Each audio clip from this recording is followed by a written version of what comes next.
Glycémie, mesure, à l'aide d'un glucomètre. La glycémie est mesurée par piqûre au bout du doigt, puis l'appareil indique le taux de sucre dans le sang. Valeur normale, 0,7 à 1,1 g par litre, à jeun. Hypoglycémie, glycémie inférieure à 0,7 g par litre. Symptômes, tremblement, sueur, confusion. Hyperglycémie, glycémie supérieure à 1,1 g par litre à jeun.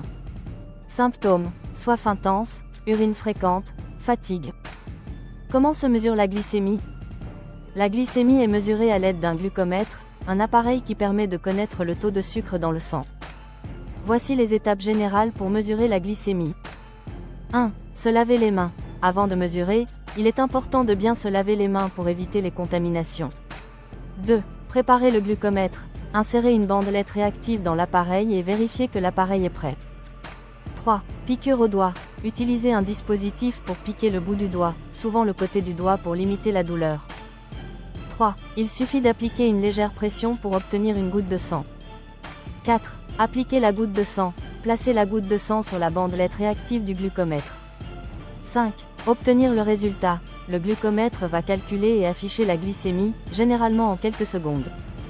Les risques et maladies liées à la glycémie.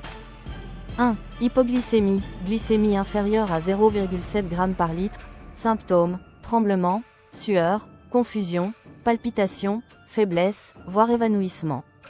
Risque, si l'hypoglycémie n'est pas corrigée rapidement, elle peut entraîner une perte de conscience, des convulsions ou des dommages au cerveau. 2. Hyperglycémie, glycémie supérieure à 1,1 g par litre à jeun, symptômes, soif intense, urine fréquente, fatigue, sécheresse de la bouche, vision floue. Risque, si l'hyperglycémie persiste, elle peut entraîner des complications à long terme, telles que des maladies cardiovasculaires, des troubles rénaux, de la rétinopathie, atteinte des yeux, et des troubles nerveux. Maladies liées à la glycémie. 1. Diabète de type 1. C'est une maladie auto-immune où le pancréas ne produit plus d'insuline, une hormone nécessaire pour réguler la glycémie.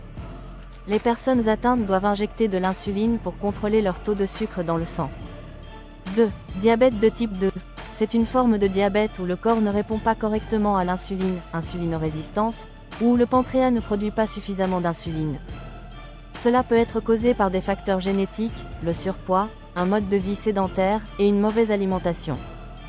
3. Syndrome métabolique. Il regroupe plusieurs facteurs de risque qui augmentent la probabilité de développer un diabète de type 2, une maladie cardiaque ou un AVC. Ces facteurs incluent l'obésité abdominale, une tension artérielle élevée, un taux élevé de triglycérides et une glycémie élevée. 3. Syndrome métabolique. 1. Résistance à l'insuline. C'est un état où le corps devient moins sensible à l'insuline, ce qui peut entraîner une élévation de la glycémie et éventuellement un diabète de type 2. Maintenir un taux de glycémie normal est essentiel pour la santé générale. La mesure régulière de la glycémie, surtout pour ceux qui sont à risque de diabète, est cruciale pour prévenir des complications graves.